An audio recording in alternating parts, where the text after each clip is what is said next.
Bien, Diego Seyman, ¿cómo estás?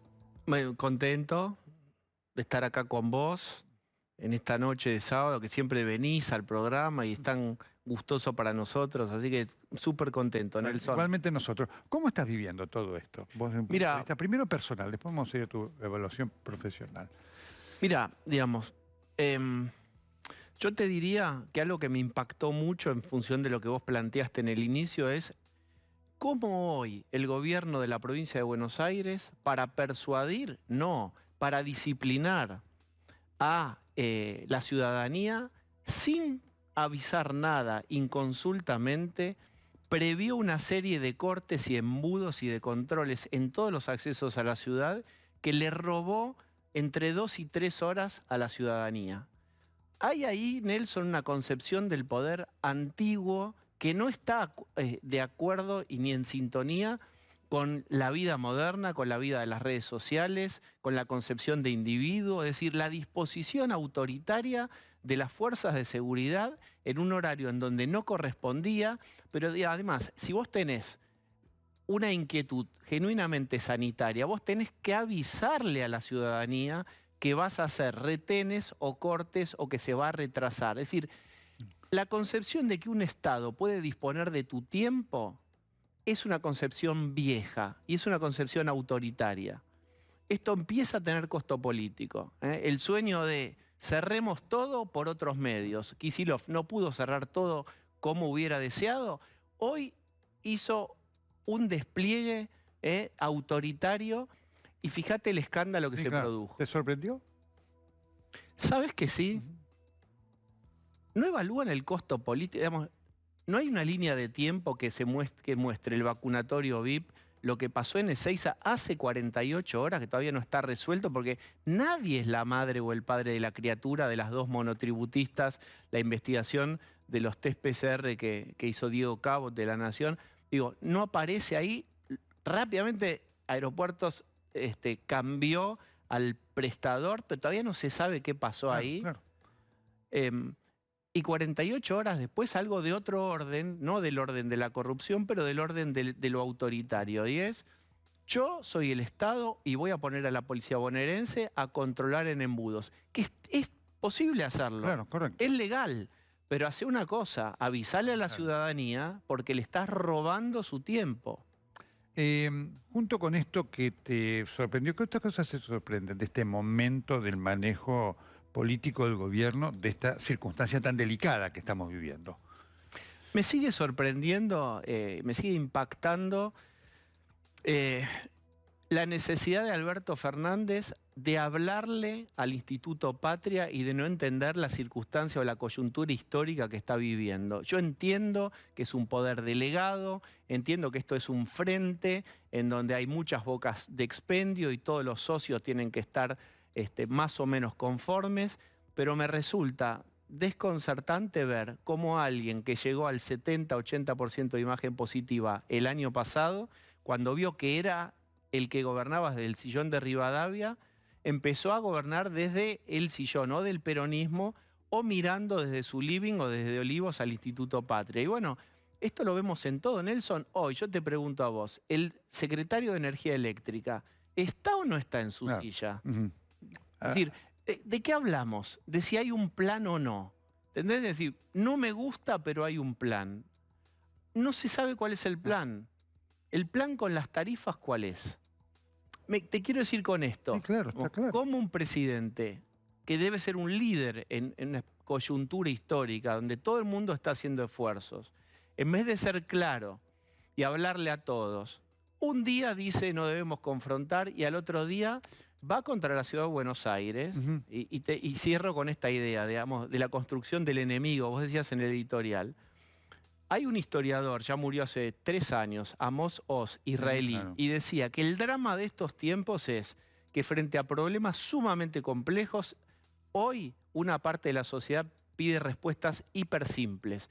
Dame simplicidad frente a la complejidad. Y esto es, decime, ¿quién es el bueno? ¿Quién es el malo como en Titanes en el ring? ¿A quién tengo que odiar? ¿A quién tengo que amar? Con la ilusión de que suprimiendo al enemigo, la felicidad vendrá.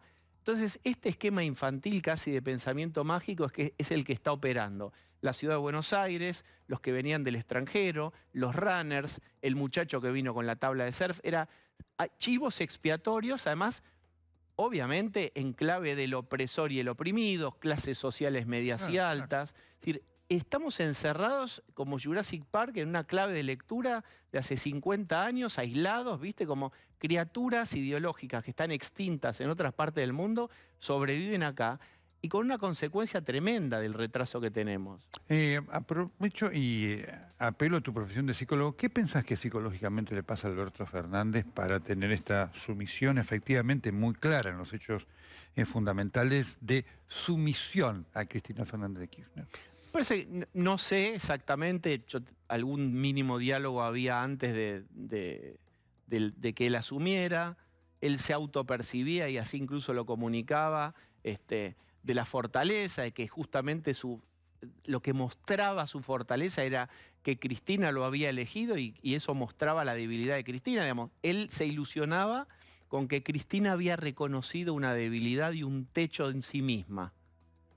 Y que eso le iba a dar un plafón y una plataforma. Bueno, eso no sucedió y no sucedió rápidamente. Cristina no se corrió de la escena y fue con muchísima decisión, pobló los casilleros del ajedrez y lo tiene a él hackeado. Ahora, después, esto es como el conductismo en la psicología. Yo no sé qué hay adentro de ese cráneo, caja negra, pero lo veo conductualmente por sus acciones.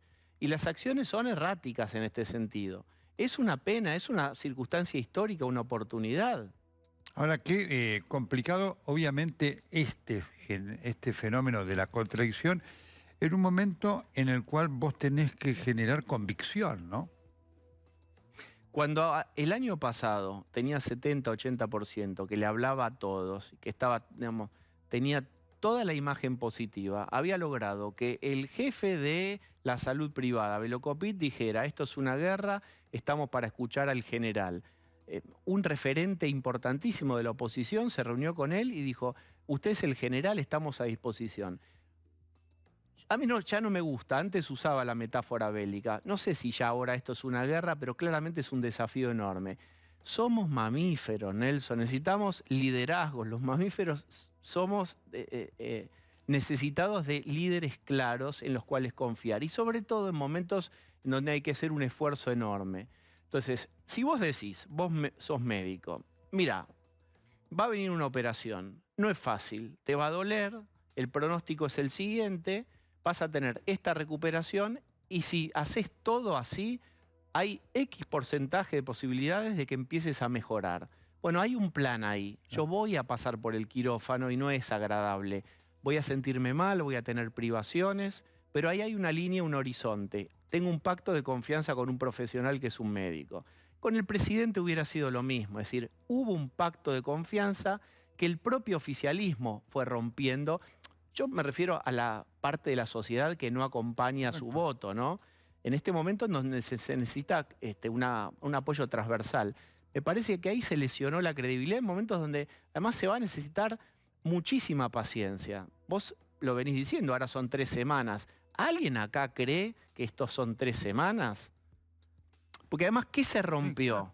La idea de que había una pinza para atrapar el virus. 2 patas. Una pata es, vos haces un esfuerzo, te restringís tu circulación, cuarentena, más abierta, más cerrada, tu privación ciudadana. Pero la otra pata de la pinza era el Estado, que tenía que testearte, que tenía que rastrear, tenía que vacunar. Esa pata del Estado presente viene fallando. Vos diste los números de la vacunación y el testeo. Entonces, ahora la ciudadanía que había confiado al inicio dice: yo hago la parte del esfuerzo mía, pero el Estado, en 2 meses, si yo me restrinjo, ¿va a estar mejor equipado? ¿Va a haber insumos? ¿Va a negociar mejor de lo que negoció antes con los laboratorios? Ahí está la gran pregunta en un momento en donde vos necesitas tener confianza en que te están liderando. ¿Qué te devuelve la calle hoy cuando vos sos una persona que hablas con la gente? ¿Estás vacunado? ¿Te vas a vacunar? ¿Conseguiste la primera, la segunda? Vos que estás en ¿viste la atribución de que uno... Sí. Bueno, hay una inquietud muy grande por la vacuna, básicamente. ¿Cuándo llega? Si llega, cuál funciona. Es decir, es básicamente el tema de conversación. Y el otro tema es el económico, es las restricciones, es decir, acá también se está produciendo un ajuste. Nelson, estamos en un contexto de ajuste peronista, con los sindicatos acompañando. Vamos a hacer una, viste que, digamos, se atribuye a Borges una frase, decía, ¿qué es el teatro, Borges? Es el lugar donde los que están arriba fingen ser quienes no son y los que están abajo fingen creerles. Bueno, acá hay una obra de teatro en donde el gobierno les dice a los que están en las butacas, los secretarios generales de los sindicatos, la inflación va a ser de 29 y se desarrolla esa obra de teatro. Y abajo fingen creerles y cierran.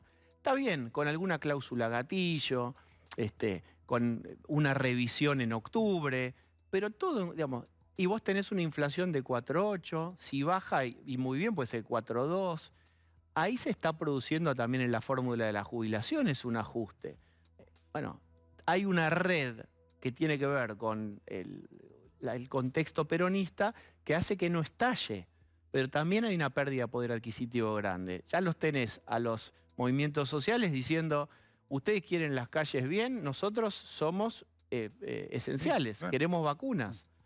Bueno, estamos en los comedores. ¿Cuántos de los 70.000 vacunas que piden están en los comedores? Claro. Se viene la puja distributiva de las vacunas. Los camioneros quieren, hicieron cortar un Puerto Iguazú. Es decir, hay una conflictividad social que si no llegan las vacunas se va a incrementar. Es un elemento que vos marcás y qué bueno que lo sacaste, porque es tremendo cuando vos utilizás el privilegio, ¿no? Uno utiliza el privilegio para cosas que generan diferencia con los otros. En este caso el privilegio significa ni más ni menos jugar con la vida, ¿no? No, y además uno lo que ve son repliegues corporativos. Digamos, vos decís, ¿viste la ilusión? Uno se inventa ilusiones porque si no la vida es medio intolerable. Entonces vos decís, bueno, si pasa algo muy feo, algo de solidaridad va a aparecer. Y yo creo que en algunos momentos hay solidaridad y en otros momentos hay un repliegue corporativo. Y es, nosotros somos esenciales, queremos las vacunas. Entonces yo me peleo, no voy a dar nombres de gremios, pero yo me peleo con colegas y les digo, ¿y vos por qué te negás a atender o a darle presencial a la hija o el hijo de la señora que en el supermercado te está atendiendo en la caja? ¿Por qué ella es presencial y vos sos Zoom? Entonces no está claro. Claro. Entonces, ¿por qué la panadera pone el cuerpo, o una cajera, o un colectivero, y hay otro que no, y encima tiene vacunas? Está aflorando una tensión que si no llegan más vacunas va a incrementarse. Dos últimas. ¿Qué te angustia junto con la imagen de las vacunas y más? Bueno, me angustia que ya hay casos viste que esto es como un lazo que se va cerrando sobre uno, y uno se trata de cuidar y todo, pero en definitiva uno tiene miedo a que le pase algo. Y ya hay casos, digamos, muy cercanos a mí, de fallecidos, gente que uno quiso, bueno, nada, gente joven que se murió. Un muchacho de seguridad, me enteré el otro día, digamos, 30 años, está bien, tenía obesidad, viste, además ese mecanismo de defensa en donde, pero tenía comorbilidad, entonces vos tratás como de hacer ese juego mental para quedarte tranquilo, pero algo tenía, porque si no, y bueno, y lo que va apareciendo es que a lo mejor gente que es sana también se puede enfermar. Y bueno, tengo miedo de contagiarme. La última, ¿imaginaste algo distinto cuando empezó todo esto? Te juro, y acá pasa la avioneta con el cartel de El muchacho naif. Algo distinto sí, no todo, pero un poquitito distinto. Diego, muchas gracias. Gracias por la invitación. Te seguimos viendo mañana, ¿sí? Muchas gracias, Nelson, por la invitación. Diego Seigman, con su agudeza, inteligencia y además sencillez. La tenemos ya la doctora Marta Cohen, una destacadísima médica que ha hecho de su trabajo algo de una repercusión enorme y de una calidad docente enorme. Y también ya está en el estudio el doctor Gonzalo Pérez Marc, el doctor Gonzalo Pérez Marc, para decirlo como corresponde, que va a hablar con nosotros sobre todo el tema de lo que está pasando con los chicos y demás, y algo de la vacuna de Pfizer. Doctora Cohen, ¿cómo le va? Bella, ya medianoche ahí en Londres. Bella mañana, sí, es la 1:30 de la mañana aquí. Bueno, ¿cómo están las cosas allí? ¿Cómo se ven desde allí las cosas de la Argentina y de la región. Cuénteme, ¿cómo la vive usted? Ay, yo la veo con mucha preocupación porque, no sé, faltan vacunas, faltan vacunas en el mundo, ¿no es cierto? Pero hoy yo decía en un Zoom que di con la ciudad de Bragado, si hubiera algo hay una sola cosa que el mundo necesita que puede tomar para hacer la cuarentena, para terminar con la pandemia, es el distanciamiento social. Eso es lo más importante. Y saber que se están haciendo manifestaciones para pedir las vacunas, se para la 9 de julio para pedir vacunas, todo el mundo pide vacunas para mí, es una frustración, es una situación moral inconcebible, porque las vacunas no están. Entonces, el hecho de que se hagan todas estas manifestaciones para pedir vacunas, cuando en realidad sabemos para quién tienen que ser las vacunas primero, y bueno, eso es triste que, bueno, hay tantos trabajadores irregulares que no pueden parar de trabajar porque no pueden comer. Hay una situación de que no hay escuelas, que, bueno, está bien que Argentina vaya a una cuarentena, pero la realidad social es que hay chicos de escuelas de barrios vulnerables, de barrios pobres, que solamente el 23% tiene acceso a Internet, la escuela no tiene acceso a Internet, los chicos no tienen acceso a Internet. Entonces es una realidad que se contrapone con lo que se necesita desde la salud. Es impactante escuchar esto, ¿no es cierto? Visto además de la distancia de alguien como usted que tiene tanta cercanía con la Argentina, ¿no? ¿Allí las cosas son muy distintas en el Reino Unido, doctora Cohen? Sí, acá ha habido muchos idas y malos manejos.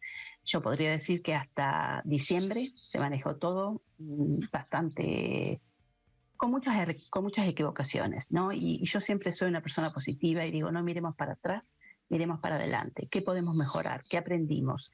Cambiemos la dirección. Así como el gobierno ahora cambió la dirección de dar la segunda dosis de Sinopharm rápido y no a los 3 meses porque no aguanta 3 meses, eso está bien. Hay que cambiar la dirección cuando la dinámica lo exija.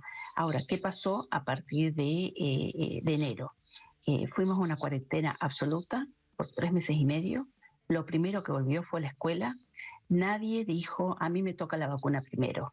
O sea, no hubo una manifestación de los colectiveros para pedir la vacuna. Claro. Yo soy la directora de farmacia de mi hospital. De mi división estaba a cargo la vacunación de todo mi hospital. Yo no fui la primera en vacunarme. Yo me vacuné a los 2 meses. ¿Por qué? Porque yo no soy de primera línea.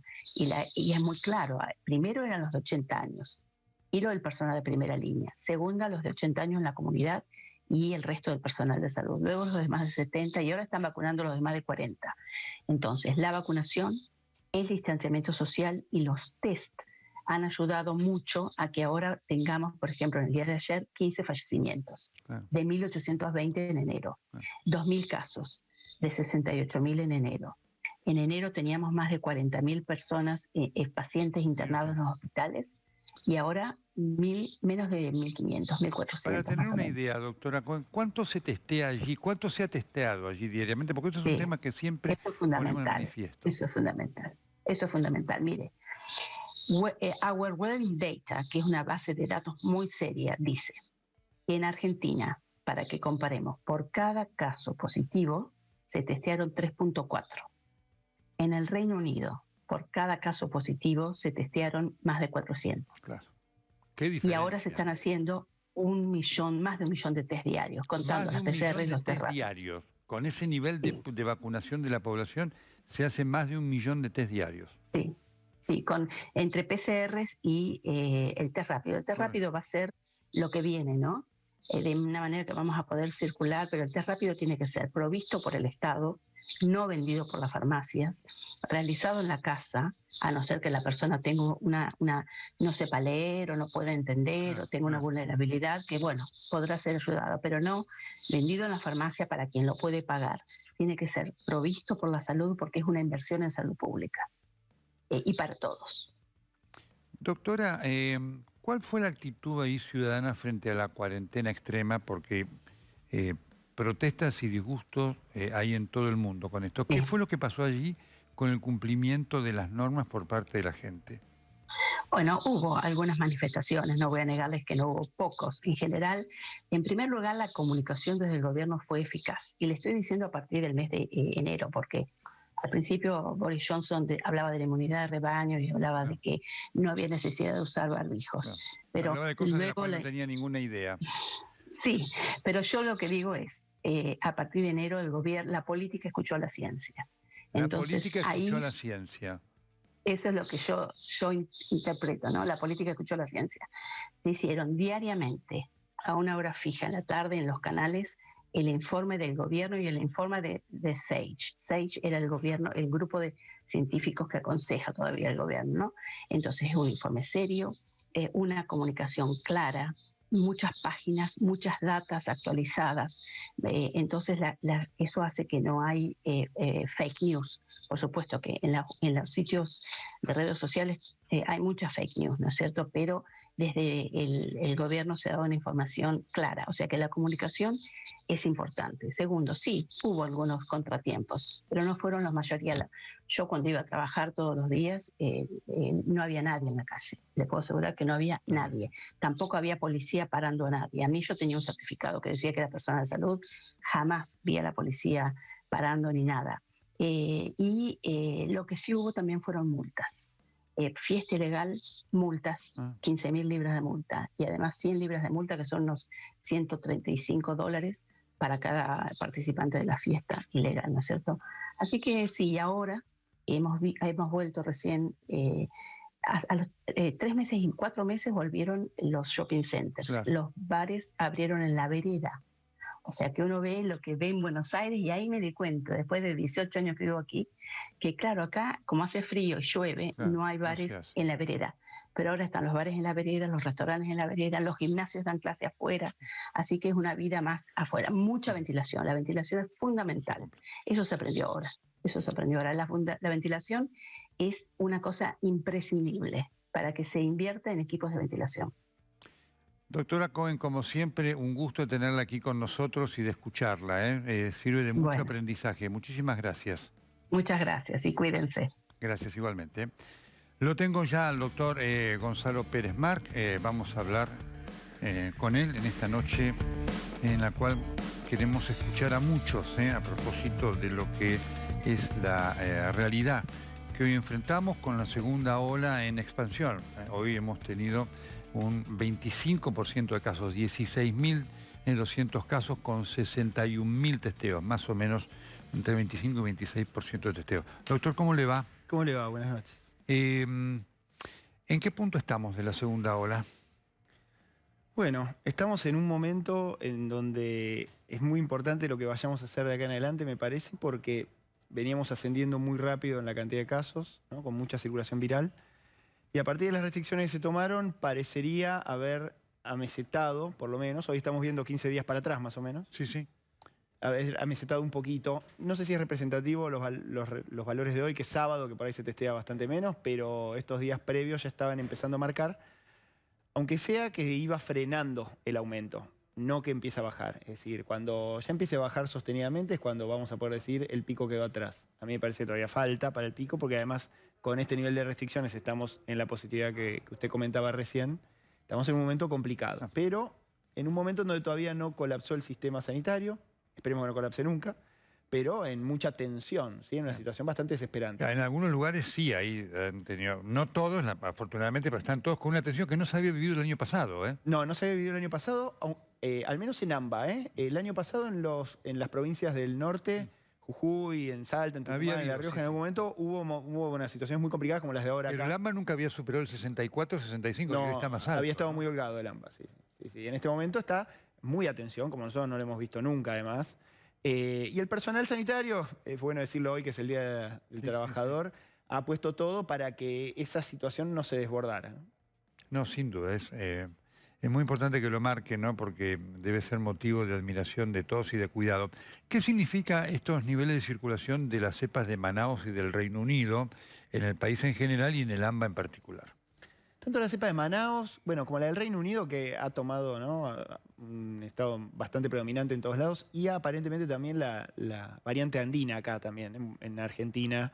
Pero la cepa de Manaus es mucho más contagiosa, afecta en forma un poco más importante a la gente joven, disminuye un poco la eficacia de las vacunas. Es decir, es una cepa que no me extraña que esté circulando cada vez más rápido y que probablemente en algún momento va a ser predominante. Y va a caracterizar lo que pasa en la segunda ola, me parece, porque va a depender de este nivel de circulación. Poder frenar el nivel de circulación va a ser muy importante. ¿Cree que el ritmo de vacunación va a cambiar en la Argentina? A ver, voy a ser optimista, yo creo que sí. Pero porque va a haber más disponibilidad de vacunas también. Estados Unidos y algunos otros países del norte van a llegar a vacunar a la gran parte de su población en un par de meses. Se están investigando 5 o 6 vacunas, muchas más en realidad, pero 5 o 6 vacunas que incluso 3 o 4 vamos a investigarlas acá en Buenos Aires, muy a la brevedad en fase 3, con lo cual imagino que en un par de meses también va a estar... Pero es un par de eficaz. meses, ¿no es cierto? Sí, todo lo que te estoy diciendo es... ¿Usted diría que para tener una vacunación de lo que hoy exige el rebaño, 70%, digamos, Por lo menos, ¿no? O sea, más o menos 30 millones, esto se lleva el año? Sí, sin duda. Sí, me parece que por el ritmo que venimos, sí. Sí, porque aunque aún siendo un optimista, excepto que existiera un acuerdo muy grande con algún laboratorio en donde vos puedas proveerte de 20 millones de vacunas, por ejemplo, ¿no? No lo veo como imposible, pero yo no lo tendría como, digamos, perspectiva clara de que eso va a suceder. Usted fue uno de los investigadores de la vacuna Pfizer, ¿no es cierto? Y su nombre aparece en el artículo. En el artículo, sí, con Fernando Polo. Ya legendario del New England Journal. Sí. ¿Se vacunó? Sí, pero no con la vacuna Pfizer, ¿no? ¿Con cuál se vacunó? Sputnik. Sputnik. O sea que el laboratorio no los excluyó a ustedes de la vacunación. Sí, en general en los estudios clínicos nunca el investigador principal ni los que participan se pueden usar el medicamento. Lo marco como norma, ¿no? Sí, Digamos, usted no pudo vacunarse con la Pfizer. Es la muy Sputnik. Sé que conocer los detalles, inclusive empresariales, es muy complejo porque además la confidencialidad de la industria farmacéutica es muy estricta y son compañías ásperas para eso. ¿no? Pero ¿le sorprendió que no haya habido acuerdo para las vacunas después de que Pfizer fue la primera compañía que presentó la primera vacuna ante la ANMAT para su autorización? Fue la primera, la que presentó la primera vacuna, exactamente, la primera que probó eficacia, el estudio más grande del mundo se hizo acá, y el primer país que negoció. Además, sacando Estados Unidos y Alemania, que son productores, el primer país es Argentina. Sí, me sorprendió muchísimo, la verdad que sí. Después me frustré y después me acostumbré. Pero bueno, también yo conozco, si bien no soy parte de la industria, sino de la parte científica que hace los estudios, conozco bastante cómo funcionan las negociaciones y muchas veces se prueban medicamentos en los diferentes países que después no se comercializan en esos países. De hecho, pasó con varias vacunas, CureVac, CanSino, que me acuerdo yo así, alguna más, Janssen, bueno, de hecho. Pero bueno, esta era muy grande, era la primera y teníamos esa posibilidad. Sí, me sorprendió muchísimo, me hubiese encantado además que esa hubiese sido nuestra primera vacuna ya por inicio de año, obviamente. Sí. Claro, porque había 800, esto lo digo porque me acuerdo, el dato me lo dio a mí el entonces ministro de Salud, no, una nota que hicimos por Radio Rivadavia. Había 850.000 vacunas para llegar ya para diciembre, ese era el plan que tenía. Yo escuché exactamente lo mismo. Bueno, sí. ¿El número era 3 millones en total de lo que usted pudo haber escuchado? Y yo la verdad que nunca me terminó de quedar claro cuál era el número total. He leído de 15 millones como posibilidad. Yo dudo que en ese momento hubiese 15 millones de dosis para traer inmediatamente, pero seguramente se podrían haber ido ingresando de a poco. Después entiendo que el ministro solicitó 3 millones en algún momento y ya la negociación estaba medio parada y sí, pero se hablaba de ese número. Le pregunto esto a nivel personal, ¿no? Digamos, como investigador, cuando se habló de que Pfizer había pedido la reserva del Banco Central, los glaciares, la Antártida, ¿a usted le resultó algo creíble eso? Cuando digo usted, digo a los que investigaron. No, nos pareció muy raro. La verdad que yo igual no recuerdo haber escuchado a nadie que haya estado en las negociaciones oficiales decir eso. Me parecía que eran más voceros secundarios lo que lo planteaban o en programas de televisión, pero las negociaciones, como usted dice, son muy confidenciales y muy técnicas también incluso. Y a veces técnicas como también con esta aspereza de la solicitud de los laboratorios, ¿no? Que son farmacéuticas gigantescas y que hacen solicitudes muy particulares, seguramente, sobre todo en una situación de emergencia como esta. Pero no escuché a nadie decir eso de la gente que participó en las negociaciones, en ningún momento. Porque lo llamativo es que, digamos, Argentina tuvo este problema y otros países no. Exacto. Sí, exacto. Sí, hay que ver también, seguramente habrá países que, a ver, hay que ver si todas las todos los pedidos del laboratorio fueron iguales en los países. Ajá. Yo imagino eso debe tener que ver algunas cuestiones, debe tener que ver con algún país en particular seguramente, respecto a cuestiones de solvencia, de la cadena logística, etcétera, que tienen que ver con las filiales nacionales también de cada país, porque las farmacéuticas tienen las filiales nacionales que participan mucho. Acá la logística era un problema de temor, eso que requería esas temperaturas tan bajas. ¿Era un tema que le generaba temor a la farmacéutica? Yo creo que no. Yo hablé con gente del ministerio en su momento cuando recién estábamos finalizando, no finalizando, la parte de eficacia del estudio. El estudio sigue ongoing todavía, está La fase todavía 4, haciéndose. Pero lo que ellos me habían transmitido es que llegaran las vacunas que llegan, porque yo consulté esto, ¿qué pasa si tenemos la posibilidad de tener primero la vacuna de Pfizer en menos 70? Me habían dicho que no, que tenían disponibilidad, no es que sobran los Pfizer en menos 70, pero tenían una disponibilidad a nivel regional en las diferentes regiones de Argentina como para usar la vacuna que llegara en todo el país. Así que yo en eso me sorprendió en su momento porque pensé que iba a haber carencia.